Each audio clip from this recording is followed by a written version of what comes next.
kulanti wanaagsan kusoo dhawaada barnaamijkeenan xogaha dunida ee aan kusoo gudbino warbixinada Soomaalida iyo xogta caalamka ee degal kasta. barnaamijkeenan waxaan kusoo gudbin doonaa Turkiga oo ay soo gaadhay war farxad leh markii uu gaas dabiici ah oo hor leh uu ka helay badda madow oo ku dhawaaqay madaxweynaha Turkiga. xilli horey Turkigu uu badda madow uga helay gaaska dabiiciga ah iyo waxa ay ka bedeli doonto dalka Turkiga ayaan idiin soo gudbin doonaa. madaxweynaha Turkiga Recep Tayyip Erdogan ayaa ku dhawaaqay helitaanka cusub gaaska dabiiciga ah badda madow oo dhan 540 mitir kubic. madaxweynaha Turkiga ayaa ku dhawaaqay in laga helay koonfurta badda madow 135 milyan oo mitir kubic oo gaas dabiici ah oo dheeri ah. madaxweynaha Turkiga ayaa intaa ku daray intaasi ka dhigayso wadarta guud ee helitaanka gobolka ee gaaska inay gaadhayso 540 bilyan oo mitir kubic. isagoo ka hadlayay madaxweynaha Turkiga xafladda furitaanka masaajidka cusub ee gobolka badda madow ee Sankuldaag Jimcihii ayaa Erdogan wuxuu sheegay in Turkigu uu daahfur dheeri ah uu ka sameeyay aaga Amasra 1 isagoo intaa ku daray in la filayo in war wanaagsan oo dheeri ah ay ka iman doonaan gobolka. baaritaanka dheeriga sanadkii la soo dhaafay markabka saameynta Turkiga ee Fatih ayaa 405 bilyan oo mitir kubic oo gaas dabiici ah wuxuu ka helay aaga Sakarya ee galbeedka gobolka badda madow, taas oo ah baaritaankii ugu weynaa ee laga sameeyo Turkiga. waqtigan la joogo waxaa gabagabo ku dhow dhamaystirka tijaabooyinka saameynta ee ceelka Turkali 2 halka markabka Fatih uu qodayo ceelka Turkali 3 ee aaga Sakarya ee Turkiga. waxaana Turkigu ku dhawaaqay in wax soo saarka gaaska dabiiciga ah ee Turkiga ee badda madow uu bilaabanayo 2023 bishii Agoosto ee 2020. Turkiga ayaa helay helitaankiisii ugu horeeyay ee gaaska dabiiciga ah markii uu helay 320 bilyan oo mitir kubic.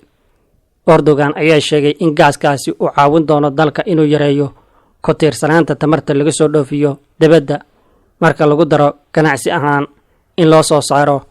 markabka saameynta Turkiga ee Fatih wuxuu ka shaqaynayay ilaa iyo bishii Luulyo ee la soo dhaafay aaga saameynta ee loo yaqaano Tunawan oo qiyaastii 100 mayl waqooyi ka xigta xeebta Turkiga ee galbeedka badda madow. bishii Oktoobar Turkiga waxay ogaatay 85 bilyan oo mitir kubic oo hor leh oo wadarta guud ka dhigaysa 405 bilyan oo mitir kubic. Tunawan waxay ku jirtaa aaga saameynta Turkiga halka ay iskaga yimaadaan xuduudaha badda madow ee Bulgaria, Romania iyo biyaha Turkiga. qodista kaydku waxay noqon doontaa ugu yaraantii 3500 ilaa 4000 oo mitir. madaxa wakaaladda tamarta caalamiga ee Turkiga ayaa sheegay sanadkii la soo dhaafay in qiimaha dhaqaalaha ee suurtagalka ah ee daafurka Turkiga uu ahaa ku dhawaad 8 bilyan. Turkiga oo ku dhawaad gabi ahaanba ku tiirsan soo dejinta si loo daboolo baahiyihiisa tamarta wuxuuna saameynayay hydrocarbon badda madow iyo badda dhexe halkaas oo howlaheeda saameynta ee biyaha ee lagu muransan yahay ay ka soo horjeesteen Greega Qubrus. sanadkii 2019 Turkigu waxay ku bixisay 41 milyan oo soo dejin tamarta ah si ay u iibsato gaaska dalalka kale sida Russia iyo Azerbaijan oo sanado badan soo jiitamayay. saraakiisha Turkiga ayaa sheegay in gaaskani uu diyaar noqon doono isticmaalka dadweynaha marka la gaadho 2023. falanqeeyaasha ayaa sheegay in Turkiga ay heli doonto qarash dheeri ah ee kaabayaasha dhaqaalaha marka ay suurto gasho in la soo saaro gaaska dabiiciga ah.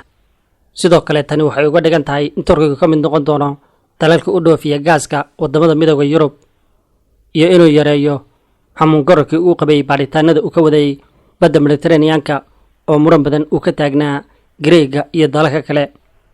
kadib ku dhawaaqida madaxweynaha Turkiga Recep Tayyip Erdogan ayaa sheegay in tani ay ku biirayso guulaha waaweyn ee uu gaadhayo dalka Turkiga. wuxuuna xusay in maanta lagu tukanayo masaajidka Kamliki oo ka mid ahaa hamiga 27 sannadood ee madaxweynaha Turkiga Recep Tayyip Erdogan.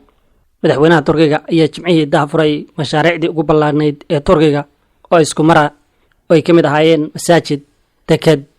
madaxweynaha Turkiga ayaa daahfuray ugu horeyntii masaajidka Uston Mehmed oo la dhagax dhigay qarniyo ka hor oo ku yaala Zonguldak ee waqooyi galbeed Turkiga. intaas kadib Erdogan wuxuu furay Zonguldak warshadda MFA. warshadan ayaa loo aasaasay in deegaanka ay u roon tahay, waxayna soo saartaa 45 milyan oo qalabka neefsashada ah. kadib Erdogan wuxuu daafuray isla gobolkaasi dekadda Filios oo qaadi doonta ugu yaraantii 5 milyan oo tan sanadkii. wejiga koobaad ee wax soo saarkeeda, dekaddan waxay ka mid tahay Bishaareyda Turkiga uu ku faano, waxayna ka mid noqon doontaa xarumaha cusub ee ganacsiga badaha Turkiga, iyadoo u sii dheer tahay inay tahay meel ay maraan maraakiibta culayskoodu uu weyn yahay oo sanadkii qaadi kara 25 milyan oo tan. khudbadda furitaanka intii lagu guda jiray ee dekadda Filios, madaxweynaha Turkiga wuxuu siiyey shacabka Turkiga warka saddexaad ee farxadda leh, isaga oo ku dhawaaqay daahfurka 135 bilyan oo mitir kubi ee gaaska dabiiciga ah ee laga helay Sakariya ee badda madow.